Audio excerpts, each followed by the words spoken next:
Hello world, this is Michael Pierre once again. This is part 3. Unfortunately, I just noticed that every 6 minutes my audio doesn't work on my screencast, so bear with me. So where we last left off is going to install the MySQL server. So what we're going to do is type in sudo apt-get, install MySQL server. Once you press enter, let's see what's going to happen. Like I said, it's already installed in my system. It's going to ask me for my password, and then it's going to build.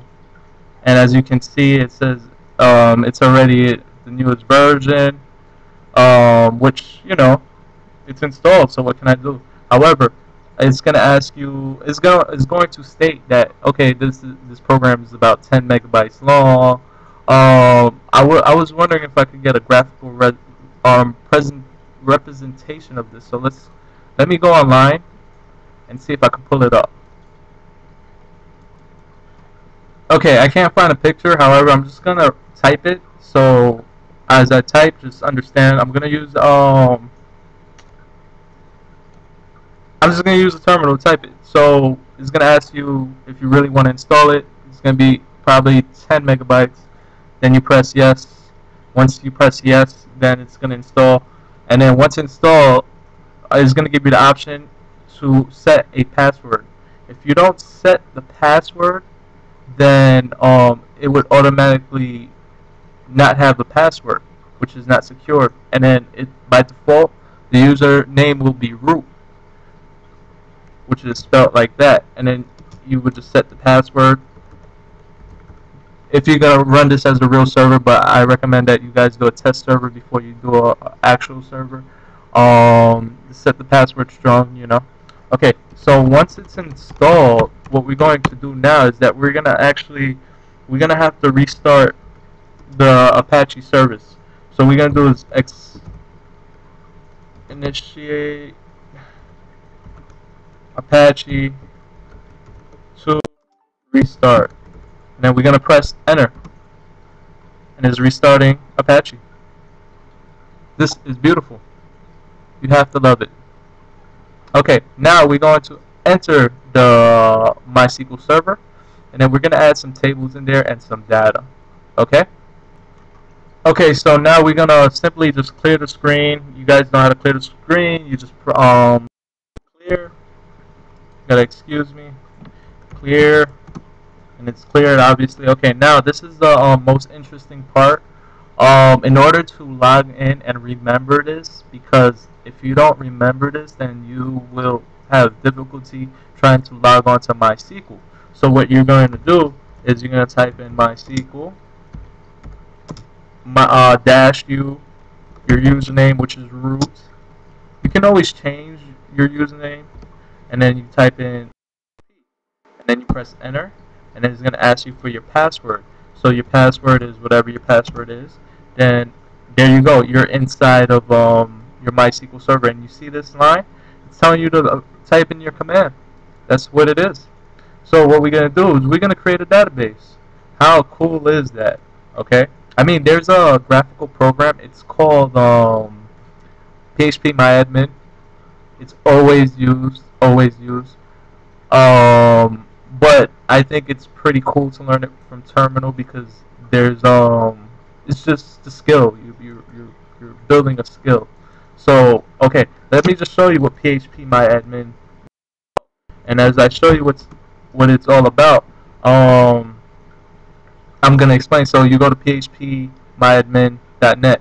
What it is that it's just a graphical user interface on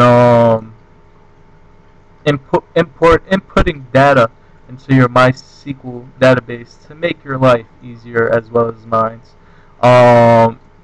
Just check it out. I'm not gonna install it because this, to me, is, I want to do all terminal commands, because it's just because of the education, and I want to learn the commands for SSH Linux. Okay. So now let's create a database. So we're gonna type in create database, and we're gonna call it Valencia 2012. Okay, and then Okay, so as you can see, one row was affected. Now, let's create. We created a database. Now let's create.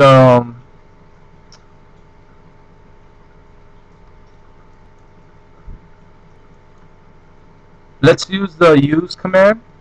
And the reason why we're going to use the use command is because we want to create a table within the no, we want to create a field within the table. So we're going to use the database Valencia 2012. Alright.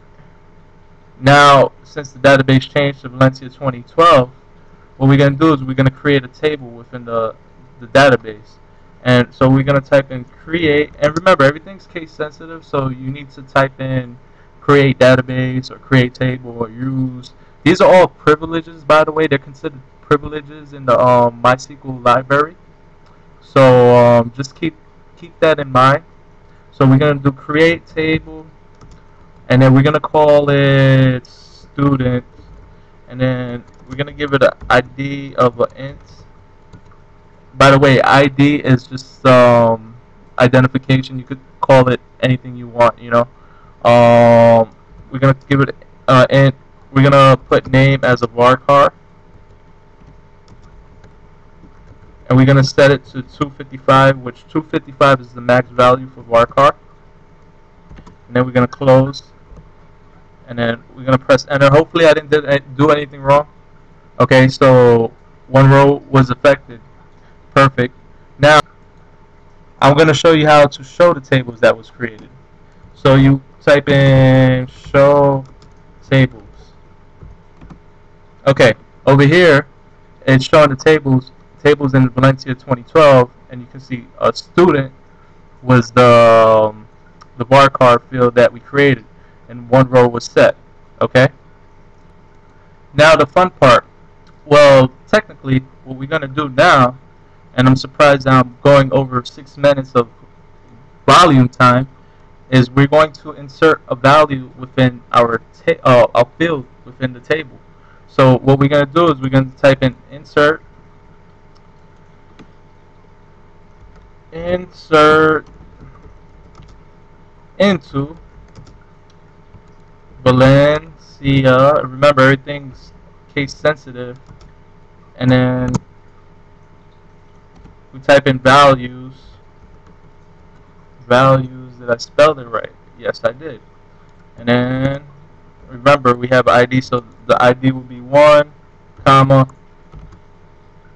Right here, we're going to type in Michael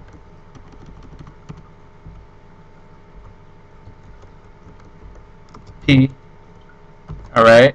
And then we're going to close it, and then we're going to press enter. Oh, got an error. Valencia 2012 does not. Oh, I'm sorry. We're putting it in inside the field, so we got to put insert not in, because the table is already created. So we got to put the values inside the field. So it's insert into student values, and then we put in 1, and then we put in Michael P for Pierre, and then close it, enter. And then one row was affected, as you can see. Now to display the data, we're going to type in select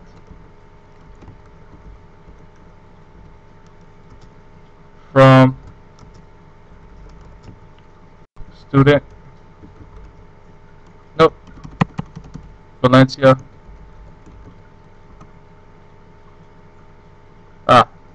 select from Valencia 2012.